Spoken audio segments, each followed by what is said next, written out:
No-deal Brexit remains a very real possibility as the deadline for reaching an agreement draws closer.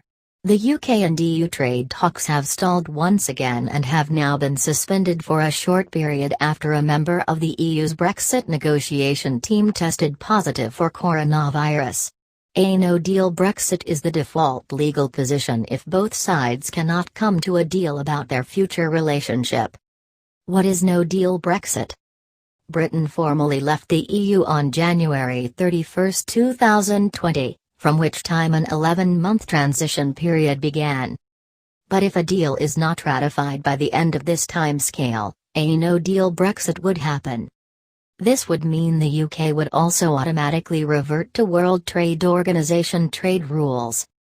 Speculation about a delay to proceedings has arisen after the EU's chief Brexit negotiator Michel Barnier announced talks would be paused. On November 19, Mr. Barnier tweeted, "One of the negotiators in my team has tested positive for COVID-19. With Lord Frost, we have decided to suspend the negotiations at our level for a short period. The teams will continue their work in full respect of guidelines. There are just a few weeks left until the UK leaves the EU in full, severing all ties with the Brussels bloc. It is highly unlikely a delay will be granted and therefore no deal is very possible."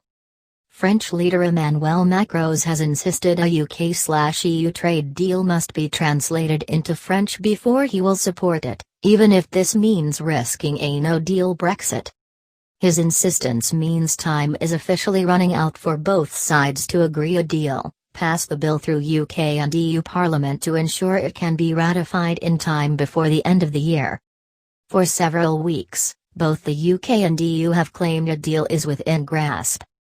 However, each side has been unable to reach an agreement on a few highly contentious issues: fisheries, the level playing field and governance. If the UK and EU cannot reach an agreement on these topics, there is a serious risk of a no-deal exit. But Professor Alex de Ruyter, director of the Centre for Brexit Studies at Birmingham City University, said a no-deal Brexit is far from inevitable. In fact, he believes the UK and the EU will want to return to talks as soon as possible to ensure the best outcome for both sides after the UK's official departure. He said, "There is a substantial chance of a no-deal Brexit, although I suspect that the two sides would return to the negotiating table after a while. Too much is at stake for everybody." However, Britain's negotiating team currently remain firm. They will not budge on their insistence that the UK must be able to set its own environmental, labour and social standards. While David Frost and his negotiators also refuse to back down on the issue of fishing.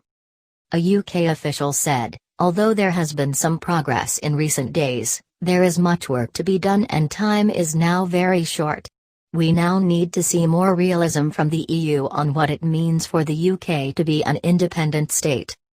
And time is running out." EU officials dismissed suggestions the European Parliament could give its consent after December 31, with one source saying, "It is not being considered."